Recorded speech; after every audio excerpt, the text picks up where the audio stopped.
This is a video response for Sunny of the Sun and Stats channel, which just opened up in February. So, welcome to the to the community, the brigade, or whatever it is we're calling it now. Your question on managing mystery in role-playing games is a difficult one, and it's a difficult decision to make. And you're not the first to have asked it, nor will you be the last. And coming down on those two different styles, well, it's a tough choice to make. You mentioned you are too kind to the players, but you'd like to be less kind. And that decision right there is going to, of course, make the decision about which way to handle it harder.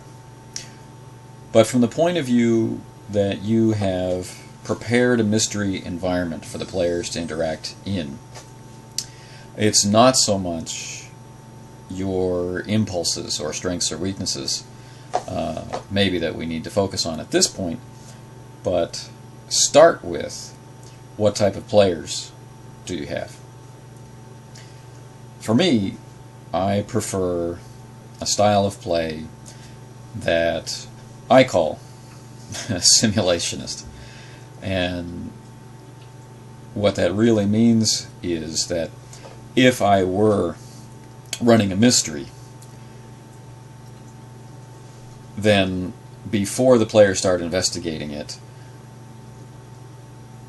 I know what the answer to the mystery is.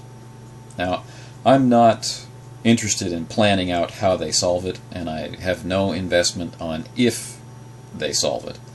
But I begin with, let's say it's a murder mystery, for example. There's a victim, I know who the victim is. There's a murderer, I know who the murderer is. And then logically, based on who those two characters are, clues may or may not be discovered by the players, and it may end in success or failure. That's how I like to encounter a mystery as a player. That's how I structure mysteries as a game master. And most of the groups that I've played with that have been good parts of my groups have played the same way. I don't know about your players, though.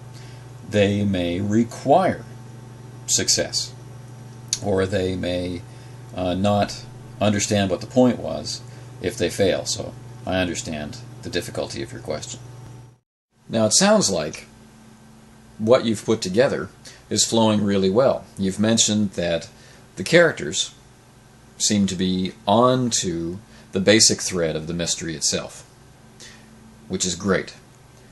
That's really the hardest part as far as I'm concerned. Also, you've mentioned that the players had a good time, which is kind of why you got together in the first place, right? So far, you're going great guns, and congratulations on that. I remember the first successful mystery that I ran is, well, it's still one of my top role-playing memories. So, excellent. So what are you going to do? They seem to have the capability to be able to solve the mystery, and you know who you want to be responsible, or you know the outcome of the mystery. So the question is, do you have faith in your players in being able to accomplish it, or not? And what is your assessment of their ability to handle failure if they don't? Will they be thrilled at the opportunity to fail? Are the consequences of failure mild enough that the game can continue and they can earn success later? These are questions I have for you. So, my advice, which is not groundbreaking at all, is know your players and go for it. Your stated goal is satisfaction. You need to be satisfied, and the players need to be satisfied. The play experience needs to be enjoyable throughout.